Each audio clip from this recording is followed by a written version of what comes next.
Hello, baseball fans. Welcome back to another great off-season day with even more news coming at you. I'm Ben from Yankees Talk, and I cannot wait to jump into today. Let's start off by saying the Reds finally signed some players? That's unheard of. The Reds last year absolutely tanked, although they did do better than everybody expected.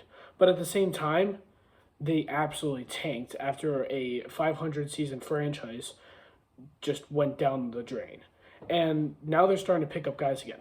And they started off by DFAing Mike Moustakas, which Mike has been riddled with injuries and hasn't performed the best at third for them, so that's not a terrible move by them. But at the same time, they also decided to bring back catcher Kurt Casale, who has a 1 year contract with them with a mutual option for 2024. Casale, he batted 203. He had 5 home runs, 17 RBIs, and an OPS of 649. It wasn't a great season for him overall. The Reds are just trying to fill in some holes and gaps that they have, so bringing this guy, Casale, isn't terrible.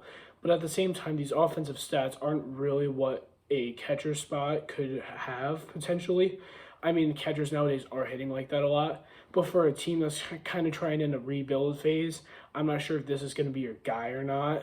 Maybe you could potentially find somebody a little better. For example, Gary Sanchez didn't have a bad year, but at the same time, it's at least something, and the Reds are picking them up. So Reds fans, just be happy you're starting to get guys. And next, we're going to move on to the next guy, Will Myers, former Padre. The Reds have signed him to a 1 year, $7.5 million deal. Will Myers had a phenomenal season last year. He had a batting average of 261. He had 7 home runs, 41 RBIs, and an OPS of 713. All-around great player. Will Myers had a great offensive season as well as a great defensive.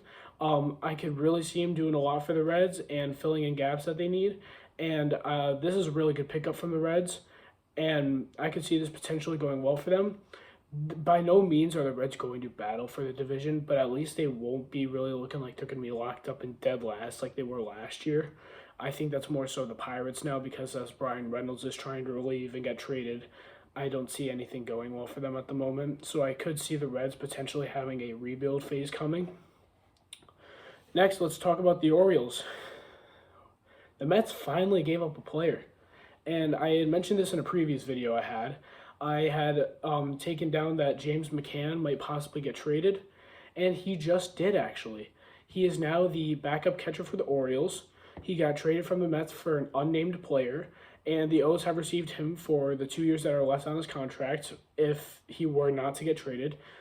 The Orioles have stated that he will be a backup catcher behind Adley Rutschman, which makes complete sense seeing as how Adley Rutschman is truly that number one guy that any team would want. Phenomenal rookie season last year.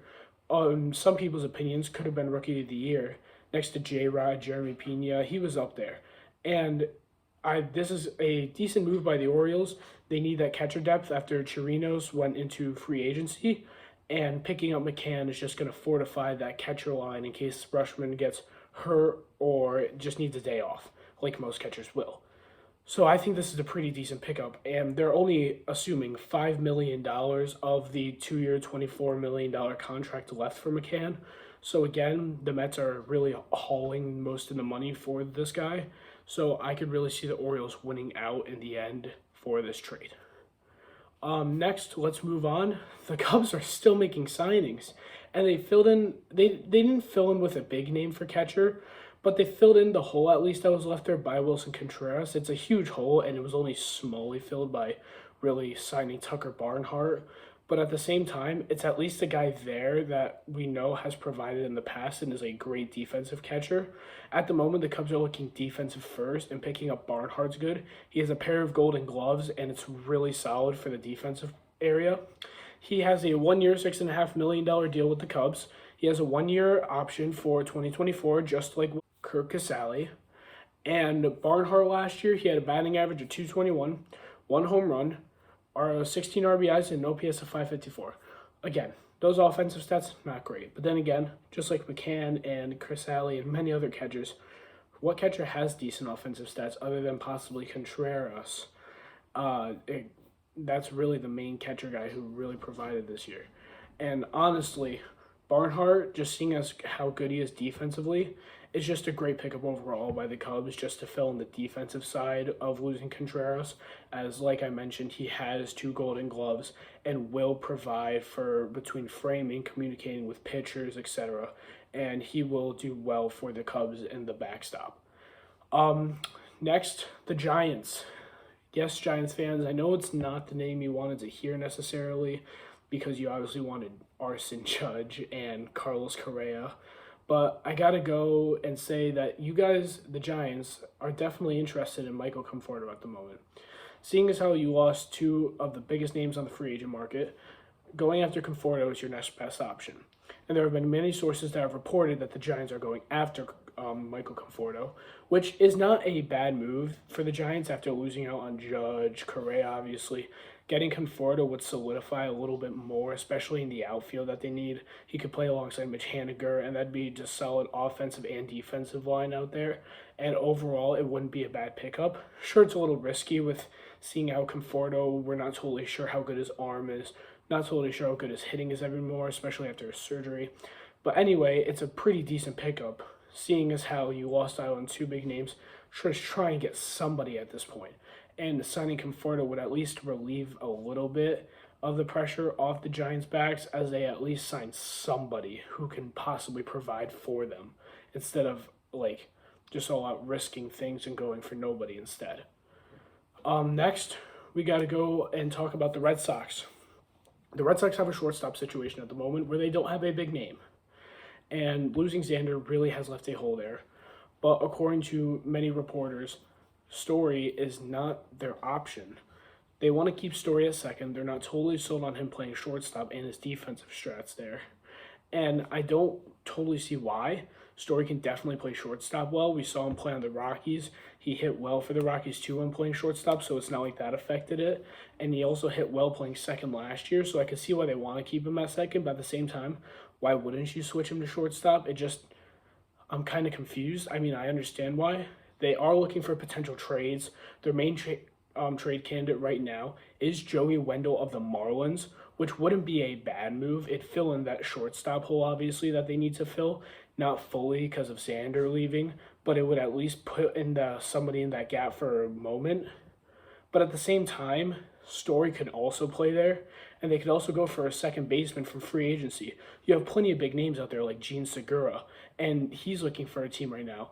And if you were to move Story to shortstop and bring up Segura, that'd be a great move. Or in a previous video, I mentioned a hot take. They could also sign Jose Iglesias if they really want a shortstop and put him in shortstop and have Story stay at second.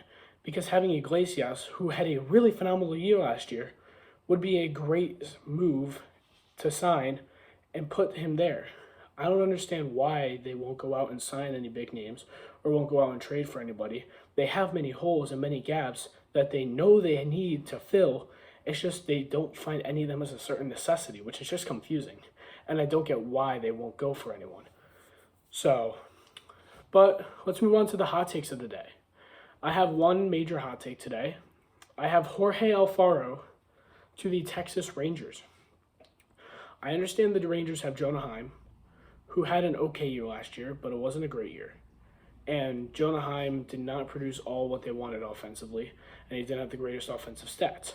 Hence why I could see Alfaro, who actually is also one of the better hitting catchers in the league, going to the Rangers. And seeing as how the Rangers are kind of in a win-now state and want to go and really contend for that NL West title, then I really could see them getting Jorge Alfaro to really solidify the catching position there and really put him in the backstop so they can have decent defense as well as really solid offense.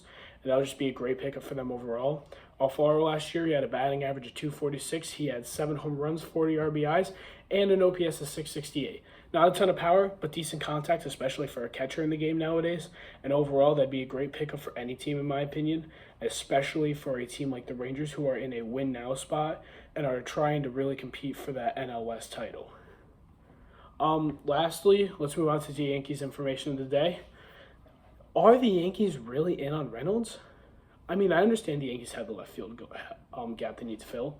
Steinbrenner clearly stated that the Yankees aren't done. Even if Cashman said we are okay with the team we have now, hearing the owner say that is a lot nicer than hearing our GM say that. So I'm going to stick on Steinbrenner's words for now.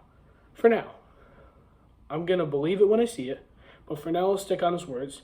He obviously said we were going to spend a lot of money without Judge or with Judge. So after signing Judge, he went out and got Rodon. So it's just, I'm starting to believe it, but at first I want to see it. But anyways, the Pirates are asking a lot for Reynolds. They're asking for top pitching prospects, top prospects in general, some positional players. The one player I would not want to give up is Jason Dominguez. If we have to give up some of our top pitchers and pitching prospects, such as possibly Clark Schmidt, Luis Heel, etc., I mean, I would be okay with that. We need the left field gap filled, and Reynolds, who's controllable for a couple years, would be great there, and he's a great all-around player, switch hitter, and I would love to have him just as much as I wanted to have Benintendi. And I would love to see this trade happen, but at the same time, if it includes getting rid of Jason Dominguez, who could one day grow up to be an elite ball player, I would not want to risk that. That's all. And my question to all of you is his asking price too high? There have been many reports of teams saying the Reynolds asking price is absurd. And I'm not sure if the Yankees are going to back down because of that. I'm not sure if they're going to keep going because of that, because other teams aren't. And I'm not sure if they're just going to say, you know what, it's not what we want. It's not what we want in the end. And so, in other words, I'm not totally sure if the asking price is too high. And I'd like you guys to let me know, what do you think on this? What do you think? Is his asking price too high? Is it low? Is it just right? Or do you think he's not going to get traded? Is he going to get traded? Who knows? All I know is I would like to have him on the Yankees. I would not like to have him if he gets traded to any team in the AL East but the Yankees, because he's a very dangerous player and can do a lot. But anyways, guys, thank you for watching. Like and subscribe. Comment any thoughts and reactions. And I will see you all in the next one. Thank you. Hey, y'all. I also just wanted to mention that there has been a huge increase in support in the last couple of days, and I'm really appreciating it. Just jumped 7 subscribers in about a day, and I'm really appreciating that. My channel's only been up for a week, and having so many subscribers this fast is huge. Sure, it's not a ton, but at the same time, I only started this a week ago. So I'd like to thank everybody who's been conversing with me, who's been talking in the comments. I also want to correct myself in this video. The Texas Rangers are in the AL West, my bad. Things happen. And also, I really appreciate all of your support, and I would really like to keep this channel going. So thank you all. Have a great night, and I would love to keep talking with all you guys.